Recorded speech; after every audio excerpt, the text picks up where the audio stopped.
Holla at your boy, you bitch ass nigga. Never argue with stupid people. They will drag you down to their level and beat you with experience. Mark Twain. LeBron James, you just made yourself look foolish. And you just got beat by experience. Hi guys, welcome to Hoops Junction. Today we're talking about LeBron James and Charles Barkley. They're back and forth. Charles Barkley finally responded. As we all know, LeBron James came out and called Charles Barkley a hater. He said a lot of personal things on Charles based on how the comments that Charles Barkley made, calling LeBron James, number one, whiny. Number two, Charles Barkley stated that the Cleveland Cavaliers gave LeBron James everything that he wanted. And LeBron James took exception to that. And he came out, he said that Chuck is a hater. In addition to that, he said that Charles Barkley owes debts in Vegas. LeBron said Charles Barkley can't afford to retire. That's why he's doing the show. He also called Charles Barkley not credible.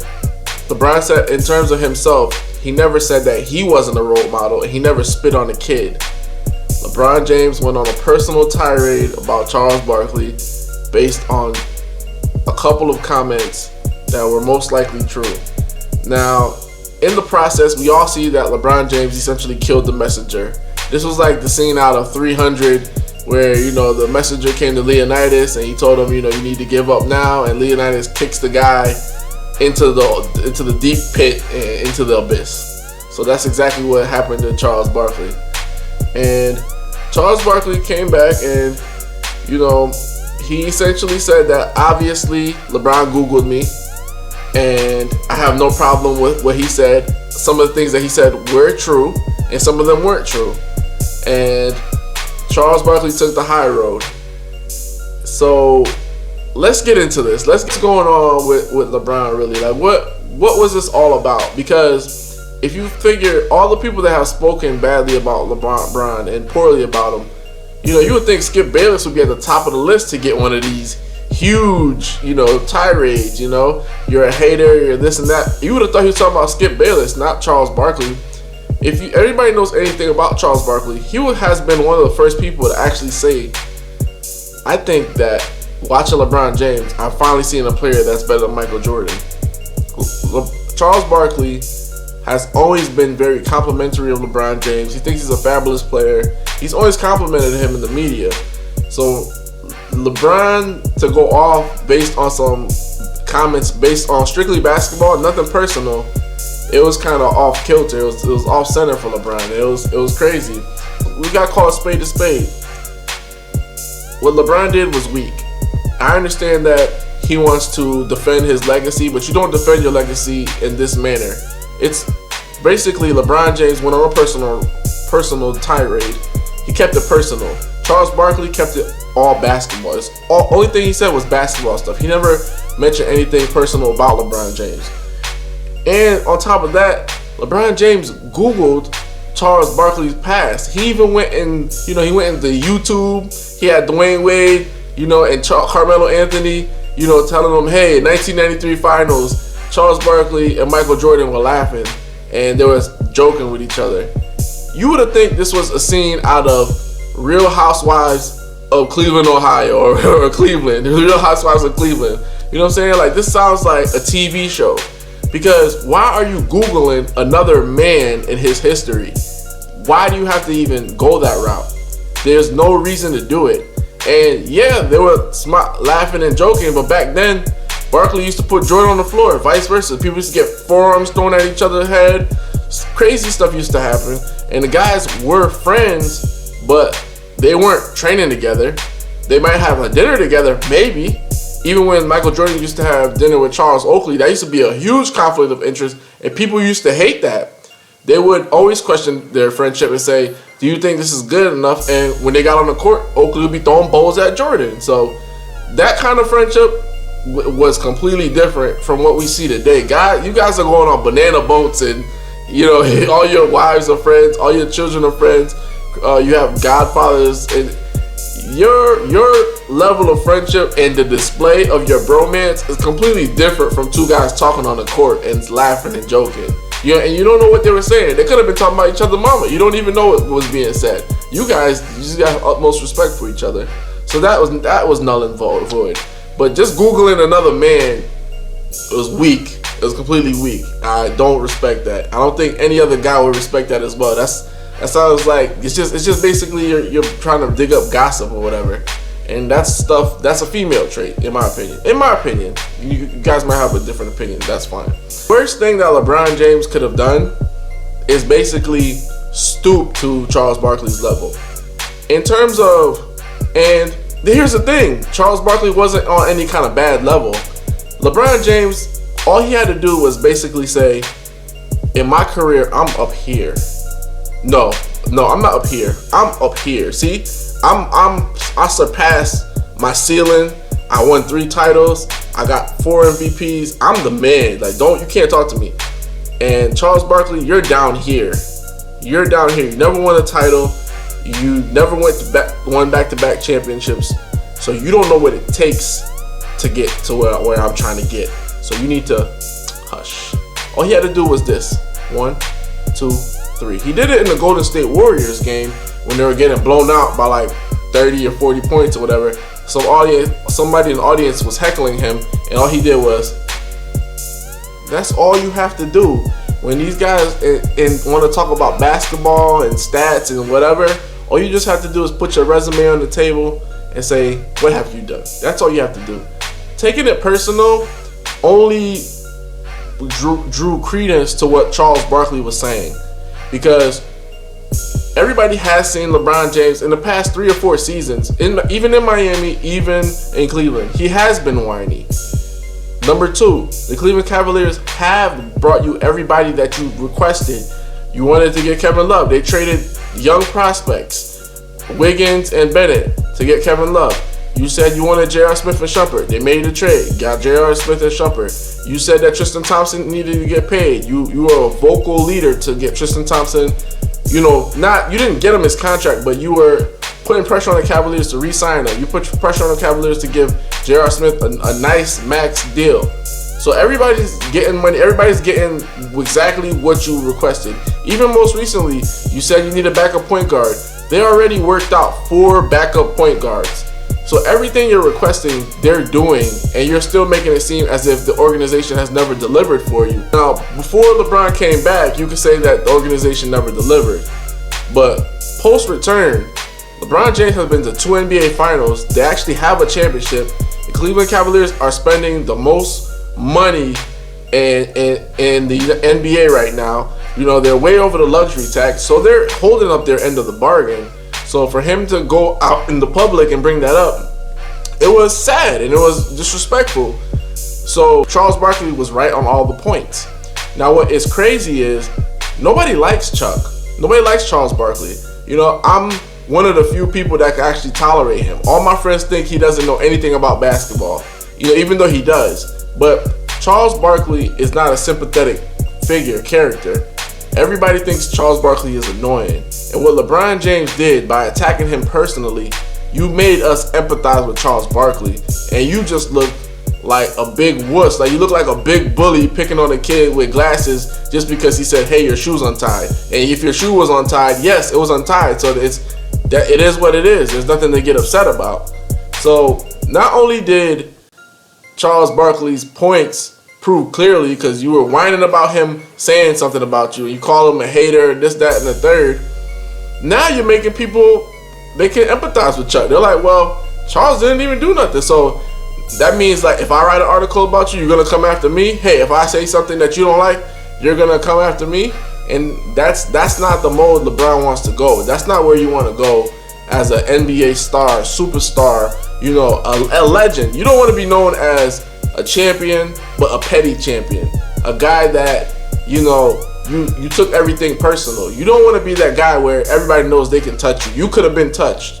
What I wrote in my article or what I wrote in the newspaper is going to affect you because you read it. You can't, LeBron James can no longer say, I don't read the paper. I didn't hear what they said about me, because he went out of his way to attack Chuck personally and didn't keep it on the court. All you gotta do is just keep it on the court.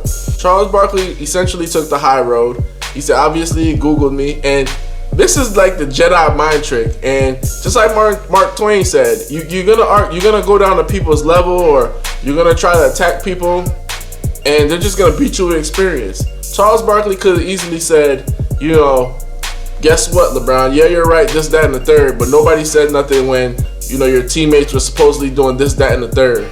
Or, you know, when you went to the strip club in Vegas and you know, Charles didn't say anything that he could have possibly said that, you know, he could have exposed LeBron for a lot of things that he's done in his past, but he just simply took the high road. And that's crazy for Chuck, but that shows you his experience, because now every time he brings up LeBron James' name, it's like he has one up on him. And LeBron James' legacy takes a slight hit. Not a big hit, but a slight hit, because now we start thinking about LeBron James' past. And is he whiny? Yes. Because when he didn't get what he wanted in Cleveland, he ran to Miami. When he didn't get what he wanted in Miami, he ran back to Cleveland to play with Kyrie. And then essentially he made a big fuss to get Kevin Love. So that all of Charles Barkley's points are only going to continue throughout the season. And the worst part about all of it is Charles Barkley is in LeBron James' head. When you say that, you know, this guy has said numerous things about me, you know, I'm tired of biting my tongue. You really have been thinking about what Charles Barkley has been saying. Your team has went 7-8 in the month of January, 7-8, and you're thinking about what Charles Barkley said to you and has been saying about you. Come on, man. Basically, Charles Barkley is in LeBron James' head. He's building a campfire, and he's just throwing logs on it, throwing logs, and he's in LeBron James' medulla, and that's corny. That's corny. You know, at the end of the day, I can understand LeBron James coming at Barkley and saying this, that, and the third. You know, I don't respect you. You know, because you never won the title. You don't know what you're talking about, because you'll never be on my level. Like, your career can't hold a candle to my career. And so I don't agree with you, and I don't, you know, that's what Shaq always does. So he could easily did that, but to go on this personal vendetta against Charles Barkley and bring up old man's dirty laundry, like Charles Barkley has been doing dirt before LeBron was even born. Like, so you could keep coming out with stuff. It's not gonna change the fact of what Charles Barkley said being true, and that's the ultimate issue here. What Charles Barkley said was true. And I think that LeBron just can't get over it. Dre Baldwin brought up another great point, which was when LeBron James is saying we need players, he's taking a shot at his teammates. He's saying Shumpert's not good enough, Kyle Korver isn't good enough, J.R. Smith isn't good enough. When he says Charles Barkley can't retire, that's why he has to be on the TV, he's taking shots at Jalen Rose, Chauncey Billups. He's taking shots at Kenny the Jet Smith. He's taking shots at Shaq, because those guys are also on the TV and they're also working. Being an analyst in the NBA, it's like a job that you love. You do it because of the love. You do get paid. They probably get paid handsomely for it, but just you love the game. You love to be around the game. They get to travel. Like, what's so bad about doing a job like that? So, like Dre Baldwin said, you're taking a shot at a lot of ex-players. Because think about it. Clyde Frazier, he does the games for the Knicks. Clyde Drexler does the games for Houston Rockets. You see what I'm saying? There's a lot of Mario Elliott. Sean Elliott does the games for the San Antonio Spurs. This is all from Dre Baldwin. You could check out his video. You know, these guys all are in the NBA still, and they're working, and so it's like you're taking shots at them. Now you're saying like, okay, I got the bread. I'm definitely not gonna be commentating, but who knows what happens to your fortunes in the future? So to take a shot at that many people, to take a shot at your teammates, is very uncharacteristic of him.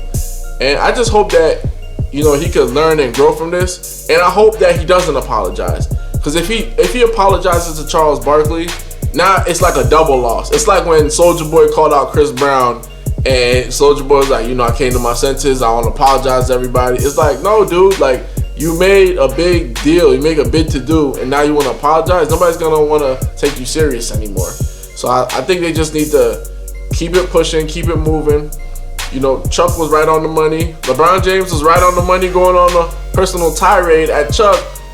Everything LeBron James said was right, but it was in the wrong context because Charles didn't talk about LeBron mama. He didn't talk about anything that had to do personally with LeBron. He simply talked about something that was going on the court. And if somebody can get you to spaz out about what's going on the court, you got a real problem there, because let you think that anything is personal, then you're probably gonna lose your top. You're gonna blow your top. So, Chuck did what he was supposed to do. A lot of older people, they know how to get at this young generation. This young generation, and I'm a part of the young generation, but being the way I was raised around a lot of older people, I'm used to this. I'm used to older people talking smack. I'm used to them, you're not good enough, hey, you never did this, or hey, I told you to do this, but you didn't do it quite right. I'm used to that. That's how they are, because that's in the environment they grew up. Sometimes it sounds very harsh, but at the same time, they have expectation of you that may be even higher than your expectations. So, it's crazy. Everybody that says something about an NBA player is a hater. You can't even say anything about the game, like he's a poor shooter, or this is a faux pas, because you're a hater. You're a hater.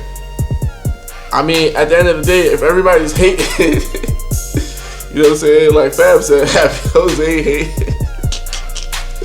If everybody's hated, I mean, where's the love? And obviously, LeBron James gets a lot of love from all the analysts, Chuck included. So this was uncharacteristic. Hopefully, LeBron James just doesn't do this anymore, because he's looking weak. He's looking like he's already seeing his demise in the future. He's just saying, you know what? Since this boat is gonna sink, let me just decimate everybody. Anybody can get it. Front office, teammates, Charles Barkley, anybody can get it, because I'm on a warpath. This is Vlad from Hoops Junction, where Hoops meets Hoopla. Peace.